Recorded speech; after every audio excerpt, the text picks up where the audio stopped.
Hi friends, स्वागत है आपका कामधेनु पाठशाला में। मेरा नाम प्रगति है और ये कुछ डिटेल्स हैं मेरे बारे में। मैं एक एजुकेटर हूँ अनअकैडमी पे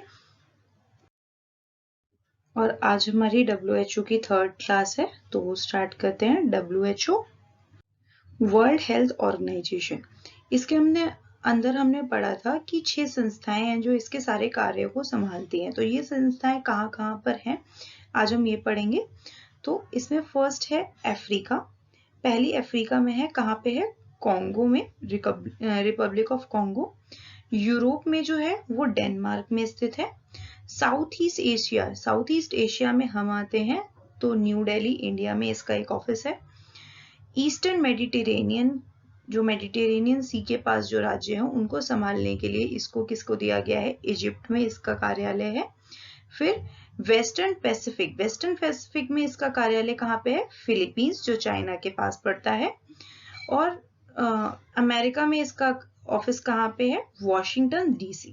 ठीक है, तो ये 6 ऑफिस हो गए। पहला Congo, Denmark, new Delhi, Egypt, Philippines and Washington DC।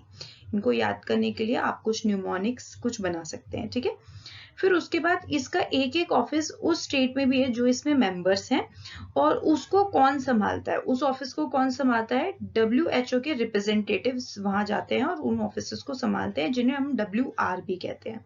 ठीक है, जितने भी मेंबर स्टेट हैं उनके कैपिटल में एक एक ऑफिस WHO का होता है।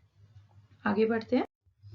उसके बाद इन ऑफिसेस का काम क्या होता है? ये जो रीजनल ऑफिस 6 हैं या फिर जो सब ऑफिसेस हर कंट्री में बनाए गए हैं, इनका काम क्या है? इनका प्राइमरी काम है कि वहां की गवर्नमेंट को एडवाइस करना उस स्टेट के या फिर उस देश की हेल्थ के लिए और वहां पे मिलने वाली दवाइयों के लिए। ठीक है, उन सब के लिए एडवाइस करना। ठीक है, मैटर ऑफ हेल्थ के लिए उनके एडवाइस करते हैं, और जितनी भी फार्मास्यूटिकल पॉलिसीज होती हैं या फिर कोई दवाइयां होती हैं उनसे रिलेटेड वो उनको एडवाइस करते हैं। ये इनका मेन फंक्शन है हर कंट्री ऑफिस का। ठीक है, जो गवर्नमेंट को ये प्रोवाइड करते हैं। उसके आगे है WHO कुछ ऑफिसेस भी संभालता है। ठीक है, ये इनके खुद के ऑफिस तो हो गए। ठीक है, इन्होंने 6 रीजनल ऑफिस हो गए, फिर इनके हर कंट्री में एक ऑफिस हो गया। इसके अलावा भी कुछ ऑफिसेस हैं जिनको ये संभालते हैं, तो कुछ वो देखते हैं। पहला क्या है? European union. ठीक है, यूरोपियन यूनियन आपको पता है। उसके बाद यूनाइटेड नेशन के जो ऑफिसेस हैं उन्हें वो संभालते हैं। उसके बाद वर्ल्ड बैंक और इंटरनेशनल मॉनेटरी फंड, इनका मिक्सअप एक ऑफिस है जिसको मिक्स करके WHO संभालता है। इनका एक मिक्सअप ऑफिस है और उसे कौन संभालता है? WHO संभालता है। ठीक है, उसके बाद कुछ अलग संस्थाएं हैं। International agency for research on cancer, जो फ्रांस में स्थित है। इसका भी जो भी कार्य है या फिर इससे रिलेटेड जितने भी रिसर्च हैं, इससे रिलेटेड जितनी भी मेडिसिन हैं, पेशेंट्स हैं, इन सबको कौन संभालता है? WHO संभालता है। ठीक है, फिर WHO centre for health development, जो जापान में स्थित है, इसके भी सारे कार्यक्रम WHO ही देखता है। ठीक है, तो पहला हो गया यूरोपियन यूनियन, यूनाइटेड नेशन। फिर उसके बाद इन दोनों का एक सिंगल ऑफिस, किस का? वर्ल्ड बैंक का और इंटरनेशनल मॉनेटरी फंड का। इनका एक सिंगल ऑफिस जो मिक्सअप करके बनाया गया है, वो WHO संभालता है। उसके बाद international agency for research on cancer, जो फ्रांस में स्थित है, उससे संभालते हैं। एंड WHO का जो हेल्थ डेवलपमेंट से रिलेटेड ऑफिस जापान में है, इसे भी WHO ही देखता है। ठीक है, उसके बाद हम देखते हैं कि इसको WHO को फाइनेंस कहाँ से मिलता है। ये आखिरकार ये सारे कार्य, ये सारे चीजें पूरी कैसे करती है। तो इसके अंदर कंट्रीब्यूशन करने के लिए क्या है? मेंबर स्टेट, जो इसके मेंबर स्टेट्स हैं वो इसके अंदर डोनेट करते हैं, और फिर कुछ आउटसाइडर भी हैं जो इसके अंदर डोनेट कर सकते हैं। ठीक है, उसके बाद 3 टाइप के कंट्रीब्यूशन है हमारे पास कि अगर WHO कोई कंट्रीब्यूशन लेता है तो किस चीज के अंडर में लेता है। तो पहले है असिस्ट कंट्रीब्यूशन। ये कौन करता है? मेंबर स्टेट्स करते हैं, अपनी स्टेट वेल्थ और पॉपुलेशन के हिसाब से। मतलब अगर किसी की वेल्थ बहुत ज्यादा अच्छी है तो उसको कंट्रीब्यूशन ज्यादा देना पड़ेगा, अगर किसी की वेल्थ अच्छी नहीं है तो उसका कंट्रीब्यूशन कम होगा WHO में। ठीक है, फिर है एक वॉलेंटरी, मतलब वॉलेंटरी कि आप कर सकते हैं, जैसे स्पेशल प्रोग्राम। अगर मान लीजिए कि WHO ने कोई एक स्पेशल प्रोग्राम चलाया है और उसमें आपको कंट्रीब्यूट करना है, तो उसमें मेंबर स्टेट्स भी कर सकते हैं और अदर पार्टनर्स जो इसके अंदर काम कर रहे हैं वो भी इसके अंदर कंट्रीब्यूट कर सकते हैं। ठीक है, फिर है कोर। क्या है कोर? कोर के अंदर क्या है, जो flexible use provide by member state, मतलब जो मेंबर्स होते हैं ना वो उस फंड को किसी भी तरीके से फ्लेक्सिबल है, ज्यादा कम ऊपर नीचे ऐसे करके वो फंड दे सकते हैं। ठीक है, तो ये क्या फ्लेक्सिबल है, आपके लिए इच्छा है, ये कोर है उसका। ठीक है, उसके बाद इस साल का सबसे बड़ा कंट्रीब्यूशन किसने किया था? यूनाइटेड स्टेट ने किया था, बट अभी कोरोना के चलते हुए अमेरिका के राष्ट्रपति ने, डोनाल्ड ट्रम्प ने इस फंड को कम करने का ऐलान कर दिया है, तो आगे पता लगेगा उन्होंने कितना कम किया और क्या क्या किया। ठीक है, उसके बाद कुछ अलग फीचर्स WHO के। अभी तो हमने पढ़ा कि WHO किस फील्ड में काम करता है, हेल्थ के लिए काम करता है, बट अब हम पढ़ेंगे कि WHO किसी और फील्ड में भी काम करता है क्या, तो ये देखते हैं।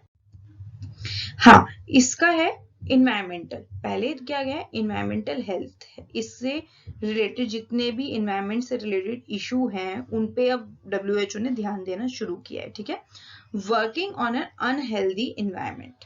अनहेल्दी इन्वायरमेंट के लिए उसने कुछ फैक्टर्स भी बताए हैं कि किन फैक्टर्स की वजह से ये इन्वायरमेंट गंदा हो रहा है। पहला, air water, soil pollution, chemical explosion, climate change and ultraviolet radiations. ठीक है, इन सब की वजह से क्या हो रहा है, बहुत ज्यादा क्लाइमेट चेंज हो रहा है। ठीक है, क्या है, air, water, soil, chemical, climate and ultraviolet. ठीक है, इन सब की वजह से बहुत ज्यादा पॉल्यूशन रिलेटेड डिसीज भी हो रहे हैं सबको। तो उन्होंने अभी क्या किया है, 2018 में एक पहली समिट की थी, किसके लिए, एयर पॉल्यूशन एंड हेल्थ के लिए। ठीक है, कब करी थी, 2018 में WHO ने फर्स्ट ग्लोबल समिट की थी अपनी, किससे related, air pollution and health के लिए। ठीक है, अब इसके अंदर कौन कौन से लक्ष्य रखे गए थे? पहला, इम्प्रूविंग एयर क्वालिटी, मतलब सारे स्टेट, जितने भी इसके स्टेट मेंबर्स हैं, उनको अपने यहाँ इंश्योर करना होगा कि उनकी जो एयर क्वालिटी है वो बहुत अच्छी हो रही है, या फिर उसको अच्छा करने के लिए वो कार्यरत हैं, जो भी WHO ने गाइडलाइंस दी है उसके तहत। ठीक है, उसके बाद है रिड्यूसिंग क्लाइमेट चेंज। जो क्लाइमेट चेंज के लिए इन्होंने फैक्टर्स बताए हैं। फैक्टर्स क्या क्या थे, एयर, वाटर, सॉइल, केमिकल। ठीक है, इनसे रिलेटेड जितनी भी चीजें हैं इन सबको आप कम करने की कोशिश करेंगे कि अगर आपके यहाँ बहुत ज्यादा केमिकल एक्सप्लोजन हो रहा है तो आप उसको रिड्यूस करने की कोशिश करेंगे, जिससे क्लाइमेट चेंज ना हो। ठीक है, ये सारी चीजें वो करेंगे। उसके बाद ये कार्य वो मिलके किसके साथ कर रहे हैं?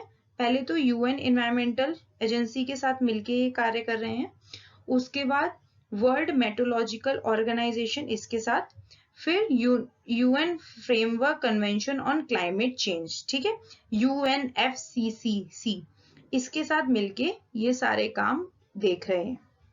उससे आगे बढ़ते हैं।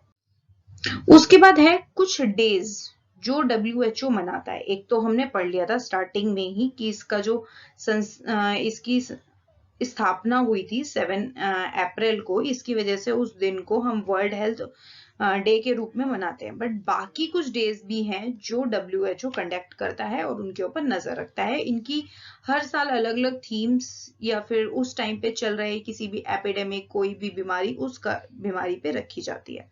ठीक है, तो वर्ल्ड हेल्थ डे तो हमें पता ही है 7 अप्रैल को मनाया जाता है, और इसका स्पेसिफिक प्रमोटिंग टॉपिक्स हर साल एक नया टॉपिक होता है। और ये क्यों मनाया जाता है? वर्ल्ड हेल्थ डे एनिवर्सरी के रूप में मनाया जाता है, क्योंकि 7 अप्रैल को इसका संस्थापना हुई थी। उसके बाद बाकी सारी पॉलिसीज हैं, बाकी सारी जो हेल्थ से रिलेटेड डेज हैं वो भी मनाते हैं, जैसे ट्यूबरक्लोसिस डे, ठीक है, इम्यूनाइजिंग वीक, फिर malaria day, no tobacco day, फिर ब्लड डोनेट डे, फिर हेपेटाइटिस डे और एड्स डे। ठीक है, ये सारे डे वर्ल्ड हेल्थ ऑर्गेनाइजेशन मनाता है, और इससे रिलेटेड फंडिंग, इससे रिलेटेड सारी गाइडलाइंस ये भी WHO जारी करता है। फिर WHO में कुछ लोग होते हैं जिन्हें हम गुडविल एम्बेसडर्स कहते हैं। ये कहाँ से आते हैं भाई? ये मेंबर कौन है, क्या है? ये मेंबर्स आते हैं आपके आर्ट्स और स्पोर्ट्स या फिर किसी और फील्ड से, जैसे सिंगिंग, डांसिंग, इन फील्ड से आते हैं। और इनका काम क्या है? इनका काम है WHO द्वारा उठाए गए सारे कदमों के लिए एक अटेंशन गेन करना। जैसे कोई पॉपुलर फेस आपको कुछ और कहता है आगे कि WHO ने इस फील्ड में ये कहा है, तो आप ज्यादा अट्रैक्ट होते हैं। अदरवाइज एक नॉन नोइंग फेस आपके पास आता है, तो इसलिए इन्हें अपॉइंट किया जाता है। इसलिए ये कौन कौन सी फील्ड से होते हैं? Art, sports and other fields, जिसमें डांस, सिंगिंग या कुछ और कैरिकुलर एक्टिविटीज वो इसके अंदर आ सकती है। फेमस फेस लाइक, ठीक है। इनका क्या होता है? ड्रॉइंग अटेंशन करनी होती है WHO के इनिशिएटिव और प्रोग्राम्स के थ्रू। अगर मान लीजिए किसी फेस को, जैसे अमिताभ बच्चन को किसी प्रमोशन के लिए बुला लिया जाता है, तो आपका अट्रैक्शन ज्यादा होगा। इसीलिए इन फेस को गुडविल कहते हैं, ठीक है। इस टाइम पे यहाँ पे कितने लोग हैं? 5 लोग हैं जो WHO ने अपने यहाँ अपॉइंट किए हुए हैं, उनके नाम दिए हुए हैं, ठीक है। नाम नहीं पूछे जाएंगे, सिर्फ आपको दिखाने के लिए दे दिए हैं, बट आपको याद रखना है कि गुडविल होते कौन है, कौन कौन सी फील्ड से आते हैं, और इनकी टोटल संख्या क्या है? 5 है, ठीक है। तो thank you so much and bye bye, take care.